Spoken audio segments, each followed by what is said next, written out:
Magandang umaga. Upo na kayo. Magandang umaga sa inyo lahat. At nandito lang kami para, batiin kayong lahat na ngayon ang tawag ay mga presidential scholar. Paano kayo naging presidential scholar? Naging presidential scholar kayo dahil meron kaming programa na nagbababa ng pondo sa ating mga barangay officials. At ang halaga nito ay 200,000 piso bawat barangay.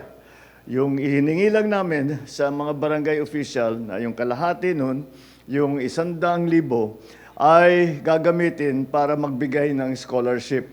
Bawat barangay mamimili ng 5 na presidential scholar at bibigyan ng tigta 20,000. Yan ang programa. Kaya't lahat ng nabigyan ay kayo na yun ay naging presidential scholar. Ang sinabi ko sa kanila, suggestion ko lang sa kanila na dapat hanapin nila yung mga malapit na magtapos.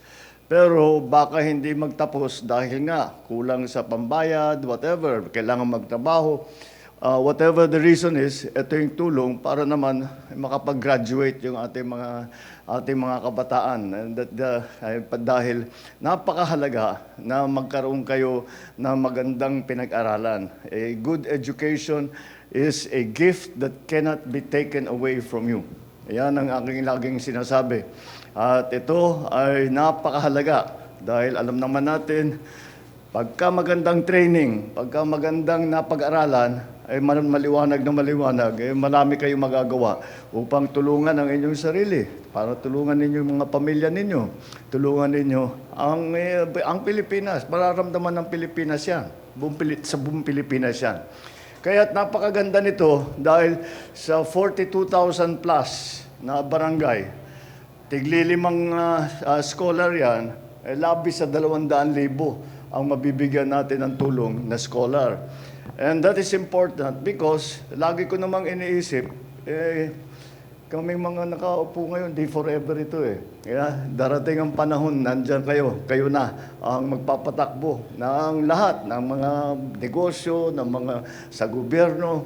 At mabuti naman, pagka masabi natin na nakapag-aral kayo na mabuti, magandang inyong edukasyon, ay ready na kayo. Ready na kayo para dito sa bagong challenge na ihaharap sa inyo. Pagka tumawag sa inyo, when your country calls for your duty to the country.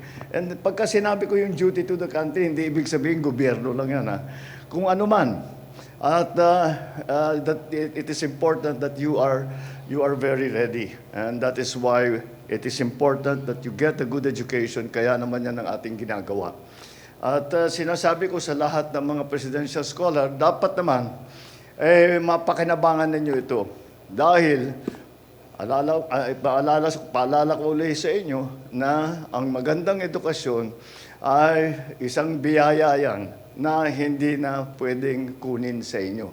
Habang buhay na yan na nasa inyo.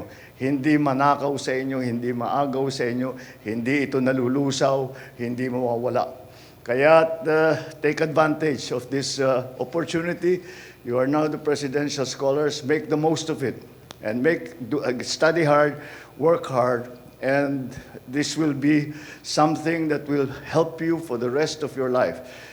Tutulong ito sa inyo mismo, sa inyong mga magiging pamilya, sa inyong komunidad. At pag pinagsama-sama natin lahat yan, ay mararamdaman natin sa buong Pilipinas na may magandang nangyari dahil sa mga ating kabataan na ready na maglingkod, ready na gumawa ng lahat ng kailangan na gawin para pagandahin ang buhay ng bawat Pilipino, para pagandahin ang ating minamahal na Pilipinas. Ganon kahalaga itong programa na ito. And that is why we are looking to you to make the best of it and make the most of it.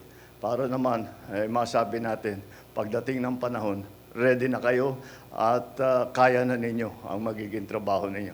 Kaya keep up the good work. Sige, alam ko naman na lahat dito ay napili dahil kayo ay deserving students. Kaya I look forward to your final graduation. And masabi natin, nakapag-graduate tayo ng napakarami na scholar. So keep up the good work hard, study hard, make the most of this opportunity. And I'm sure you will find that it is something that you will keep with you for the rest of your life. Maraming salamat. Magandang umaga sa inyo.